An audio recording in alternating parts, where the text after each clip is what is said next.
Hello everybody. आज की इस वीडियो में हम डिस्कस करने जा रहे हैं fringe displacement bye thin lamina. ये हमारा टॉपिक है। इसमें देखेंगे कि एक थिन लैमिना हमने S1 और P के बीच में पुट कर दिया है और देखेंगे कि उसका क्या प्रभाव पड़ता है, फ्रिंज विड्थ पे क्या प्रभाव पड़ता है, ऑप्टिकल पाथ पे क्या प्रभाव पड़ता है। ये तो डिस्कशन का टॉपिक रहेगा, लेकिन मैं सबसे पहले इसका डायग्राम एक्सप्लेन करूँगा। डायग्राम के बाद में फिर इसका मैथमेटिक्स डिस्कस करूँगा और लास्ट में जो इसकी फिजिक्स डिस्कस करूँगा।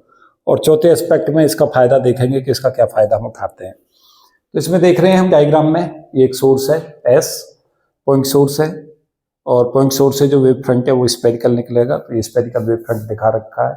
यहाँ से जो वेव फ्रंट निकाल रहे हैं ये वेव फ्रंट जो प्राइमरी वेव फ्रंट कहलाएगा।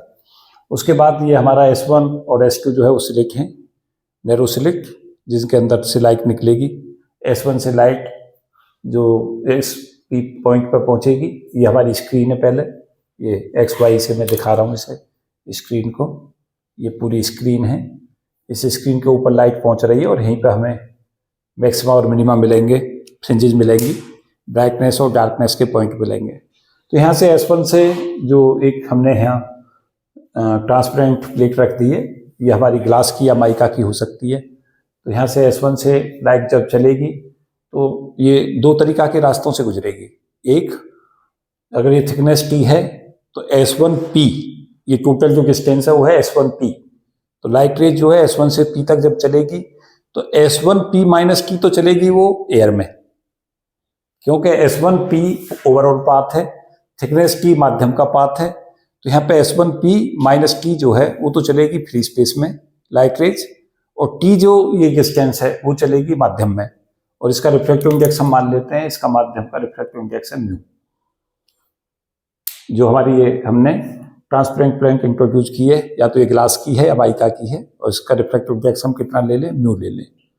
उसके बाद यहाँ से S1 से लेकर S2 तक का जो सेपरेशन है वो 2T है। इनके बीच में जो सिलिक S1 और S2 हैं, जहाँ से secondary wave front emerge out होगा, उनके बीच का सेपरेशन 2T है।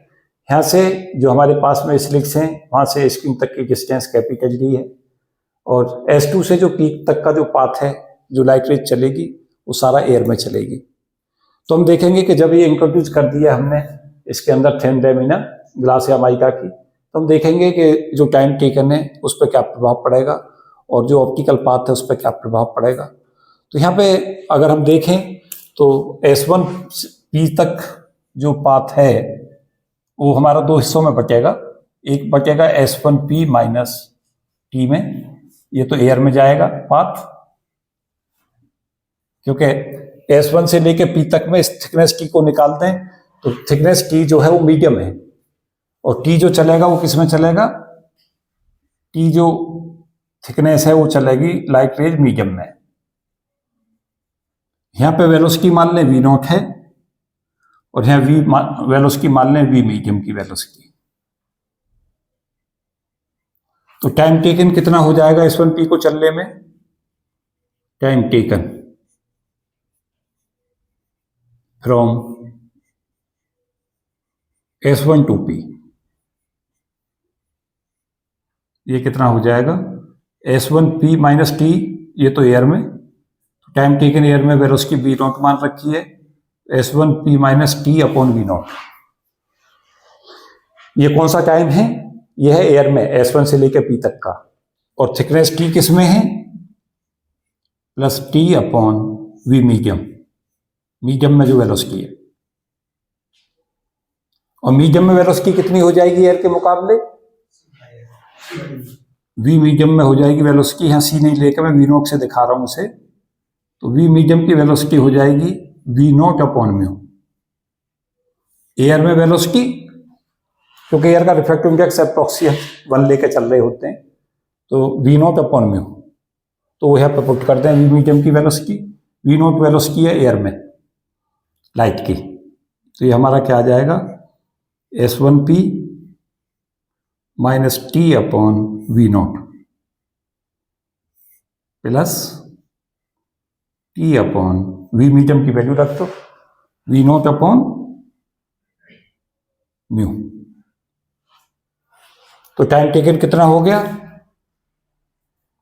S1P plus mu minus 1 into T upon V not.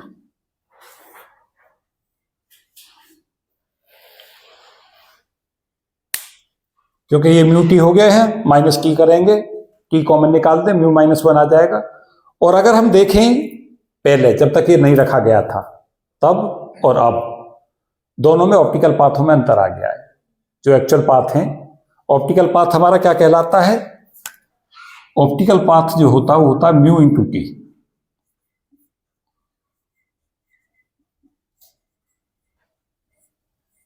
और अगर फ्री स्पेस में एक्चुअल पाथ कितना है? ऑप्टिकल पाथ तो हो गया हमारा ये, और एक्चुअल पाथ कितना है? एक्चुअल तो पाथ जो चल रही है वो टी चल रही है, ऑप्टिकल पाथ म्यू टी कर रही है। तो इन दोनों का अंतर कितना बना? Difference mu T minus T is equal to mu -1 into T. कि हम देख रहे हैं ये जो डिफरेंस था म्यू -1 इंटू टी, वो इसके बराबर आ गया। तो अब टाइम टेकन बढ़ गया। इसका मतलब लाइट रेज को समय ज्यादा लग रहा है। कब? अगर ये ना होती माइका शीट बीच में, या ग्लास शीट या माइका शीट अगर ये नहीं होती तो टाइम टेकन जो होता वो कम होता। अब टाइम टेकन क्या हो गया है? ज्यादा हो गया है, क्योंकि माध्यम में वेलोसिटी घटने से लाइट ने ज्यादा समय लिया है। तो क्वेश्चन ये भी पूछ सकता है आपसे कि टाइम टेकन जो होगा वो घटेगा या बढ़ेगा माइका शीट के बाद? तो टाइम टेकन इंक्रीज हो जाएगा। और डिस्टेंस जो है वो S1P में कुछ डिस्टेंस इंक्रीज हो गई, क्योंकि पहले डिस्टेंस S1P थी फ्री स्पेस में। तो पहले टाइम टेकन कब था? जब तक ये इंट्रोड्यूस नहीं की थी, S1P अपॉन वी नॉट। और अब टाइम टेकन कितना हो गया? S1P plus mu -1T upon V naught. इतना इसके करस्पॉन्डिंग की है। टाइम को नहीं बता रहा है, थिकनेस को बता रहा है। ये इंपॉर्टेंट है कि क्या है थिकनेस। मैंने लिखा होगा, नहीं लिखा तो ये लिख लें कि इज द थिकनेस ऑफ, यहाँ पे डायग्राम में दिखा रखी है, थिकनेस ऑफ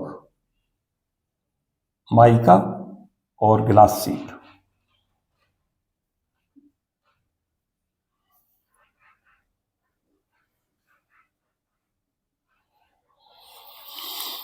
और टाइम टेकन फ्रॉम S2P कितना होगा वो सिंपल निकाल ही लोगे। S2P माइनस कुछ नहीं करना है इसमें, क्योंकि ये तो सब फ्री स्पेस में है पूरा, अपॉन वी नॉट। तो पार्ट डिफरेंस कैसे निकालोगे? S2P है दिख ही रहा जाता है S1P के मुकाबले, इसके मुकाबले ये वैल्यू ज्यादा है। तो पाथ डिफरेंस है कैसे निकालोगे? पाथ डिफरेंस देखो, पाथ कौन सा है? चला हुआ पाथ कौन सा माना जाएगा? ये तो माना जाएगा यहां से यहां तक का, और ये यहां से ये वाला पाथ यहां से यहां तक का। तो इसमें से इसको घटा दो, क्या आ जाएगा? S2P minus S1P plus mu -1 into T. ये हो गया, क्योंकि पाथ तो ये है ना एक्चुअल में। S2P यहां पे पाथ है, S2 से लेकर P तक का, और यहां से यहां तक का कितना पाथ आ रहा है? वो इतना आ रहा है। तो दोनों का पाथ डिफरेंस कैलकुलेट कर लो, तो कितना आ गया? This one S2P minus S1P, और ये माइनस इधर से क्या हो जाएगा, जाके इससे मल्टीप्लाई हो जाएगा, म्यू -1 इंटू टी। म्यू है रिफ्रैक्टिव इंडेक्स है, म्यू क्या है यहाँ? Mu is the refractive index of mica और ग्लास शीट।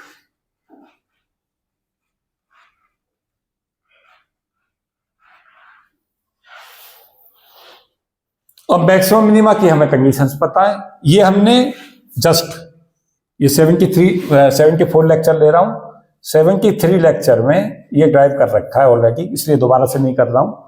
जो लोग इस 74 लेक्चर को देख रहे हैं वो पहले 73 लेक्चर को जरूर देखें, तभी इसे पूरा समझ पाएंगे।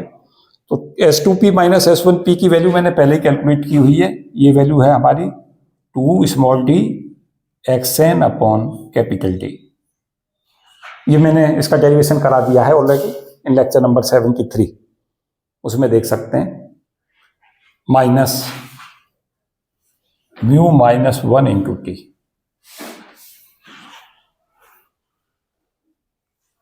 और इसमें क्या देखेंगे कि हमारा कंस्ट्रक्टिव इंटरफेरेंस या ब्राइट फ्रिंजेस के लिए क्या करेंगे, कंस्ट्रक्टिव इंटरफेरेंस या हमारी ब्राइट फ्रिंजेस, उसके लिए क्या करेंगे, पाथ डिफरेंस किसके बराबर कर दें, path difference is equal to N lambda. ये ऑलरेडी कई बार डिस्कस किया जा चुका है पीछे के लेक्चरों में, 73 लेक्चर में भी मैंने डिस्कस किया था वाइड तौर पर। जब पाथ डिफरेंस एन लैम्डा होता है तो हमारा कंस्ट्रक्टिव इंटरफेरेंस, और एन प्लस हाफ लैम्डा होता है तो डिस्ट्रक्टिव इंटरफेरेंस होता है। कंस्ट्रक्टिव में जो लाइट रेज हैं वो हमारी सेम फेज में मिलती हैं, दोनों लाइटें S1 और S2 से निकल के क्रस्ट पे क्रॉप इम्पोज होता है, और डिस्ट्रक्टिव इंटरफेरेंस में लाइट अपोजिट फेज में मिलती हैं, क्रस्ट क्रॉप पे और दूसरा क्रॉप क्रस्ट पे पड़ता है। तो ये हमारा फिनोमेना चलता है। ये एन लैम्डा के इक्वल कर दें इसे पाथ डिफरेंस को, तो यहाँ से हमारे पास आ जाएगा 2D, यहाँ से रखें इसे 2D xn अपॉन, ये xn यहाँ से यहाँ तक की डिस्टेंस है, 2D xn upon d minus mu minus 1 t is equal to N lambda.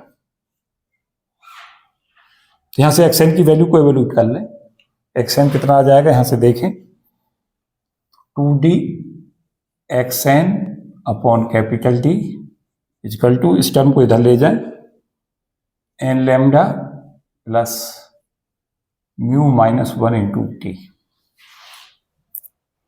इस टर्म को इधर ले जाएं, N lambda plus mu minus 1 into T. X n यहां से कैलकुलेट कर लें, यह आ जाएगा D upon 2D N lambda plus mu minus 1 into T.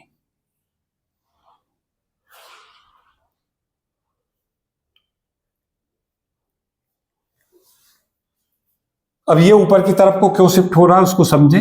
O point, पहले S1 से O और S2 से O डिस्टेंस सेम थी, लेकिन अब यहां पाथ डिफरेंस बढ़ गया,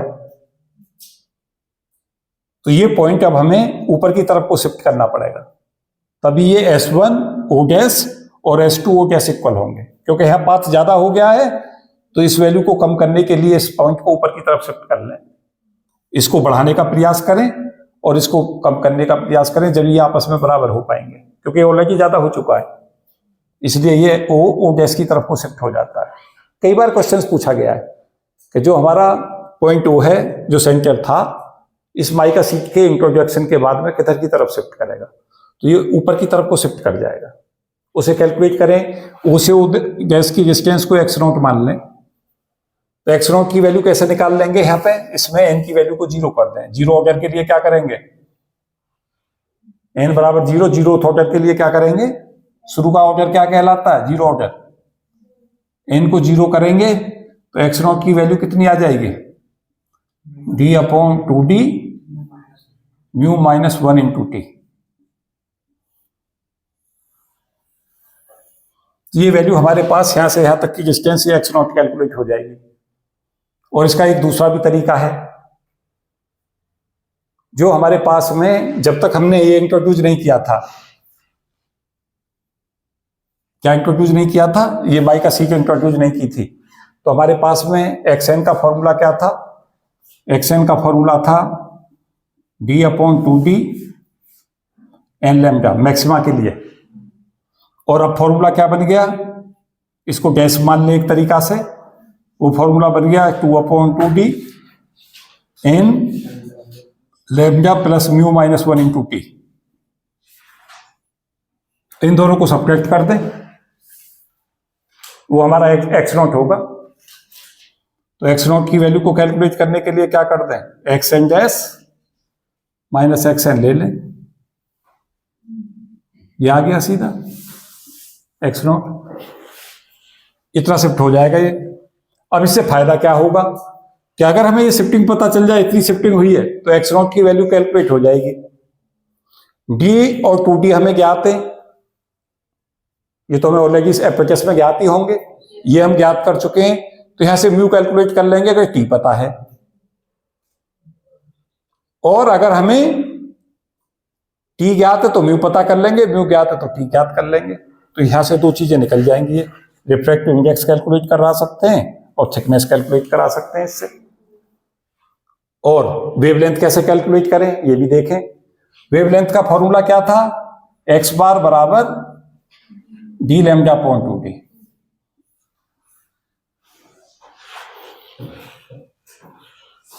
ये है वेवलेंथ का फॉर्मूला। तो यहां से डी अपॉन 2D की जगह पे क्या रख सकते हैं, देखें एक्स बार अपॉन लैम्डा नहीं ले सकते, तो x bar upon lambda into mu minus 1 into T.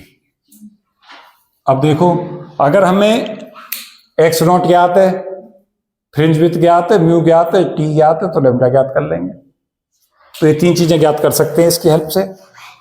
Thickness of the plate T ज्ञात कर सकते हैं, हम रिफ्रैक्टिव इंडेक्स ज्ञात कर सकते हैं, म्यू ज्ञात कर सकते हैं, और हम वेवलेंथ ऑफ लाइट कैलकुलेट कर सकते हैं। तो फायदे हैं इसके।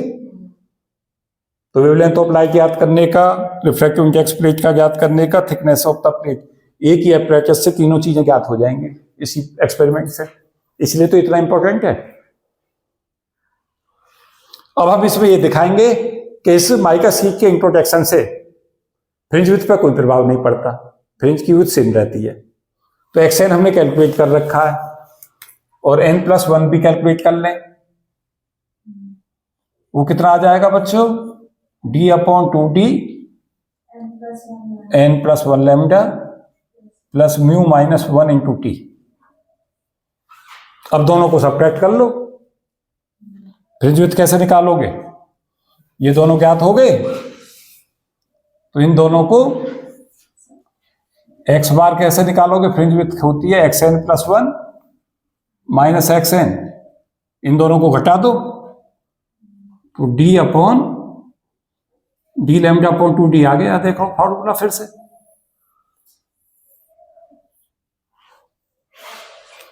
कारण क्या हुआ, म्यू माइनस 1 की टर्म्स यहां भी आ रही है, यहां भी आ रही है, दोनों का जब अंतर करोगे तो ये कैंसिल आउट हो जाएगी। ऑर्डर पे क्या प्रभाव पड़ा, d upon 2D n+1 lambda, यहाँ d upon 2D n lambda, दोनों को सब्ट्रैक्ट करोगे तो n+1 में से जब n घटा दोगे तो n कैंसिल आउट हो जाएगा, 1 रह जाएगा बस। यही तो वैल्यू आ जाएगी d लैम्डा बाई 2D, और ये फ्रिंज विड्थ का फॉर्मूला है। तो what you have learn from here कि फ्रिंज विड्थ पर कोई प्रभाव नहीं पड़ता, फ्रिंज विड्थ जैसी पहले थी ऐसे ही रहेगी। लेकिन इसके इंट्रोडक्शन से जो ऑप्टिकल पाथ आइडेंटिकल कंसेप्ट था, पाथ इक्वल जो ओ की बजाय ओ डैश पे जाके इक्वल होगा, पूरा का पूरा जो मैक्सिमा था n बराबर 0 ऑर्डर का, वो हमारा शिफ्ट हो जाएगा ओ से ओ डैश की तरफ, क्योंकि ऑप्टिकल पाथ, यहाँ पे ऑप्टिकल पाथ इंट्रोड्यूस होगा, टाइम टेकन बढ़ेगा, पाथ बढ़ेगा, तो इधर का पाथ बढ़ा करने के लिए इन दोनों डिस्टेंसों को कंपनसेट करने के लिए इस पॉइंट को इधर शिफ्ट करना पड़ेगा, जिससे S1 ओ डैश से और S2 ओ डैश की वैल्यू आपस में सेम हो जाए। वो तभी संभव है जब ओ को ओ डैश की तरफ शिफ्ट कर लें, इसलिए हम ऐसा करते हैं। यहाँ से एक्स नोट कैलकुलेट कर लेंगे, और एक्स नोट कैलकुलेट करके यहाँ से म्यू और टी कैलकुलेट कर लेंगे, एक ज्ञात होगा दूसरा ज्ञात हो जाएगा। और अगर फ्रिंज विड्थ ज्ञात है इस फॉर्मूले से, एक्स नोट ज्ञात है, म्यू ज्ञात है, टी ज्ञात है, तो लैम्डा ज्ञात कर लेंगे। तो इससे तीनों चीजें ज्ञात हो जाती हैं, क्या, थिकनेस भी, रिफ्रैक्टिव इंडेक्स भी, और वेवलेंथ ऑफ लाइट भी। तो ये एक ऐसा एप्रेचस है जिससे हम तीन तीन चीजें कैलकुलेट कर सकते हैं, इसलिए इंपॉर्टेंट भी है और पूछा भी जाता है। तो काफी महत्वपूर्ण चीजें इस वीडियो में मैं डिस्कस कर रहा था। मुझे उम्मीद है कि आप इसे अच्छे से समझे होंगे, और इस पर कुछ न्यूमेरिकल क्वेश्चंस भी जरूर करके देख लें। यहाँ से क्वेश्चंस कंपटीशंस में रेगुलर पूछे जाते हैं। तो इस वीडियो में इतना ही। Thank you and best wishes for all of you. Jai Hind.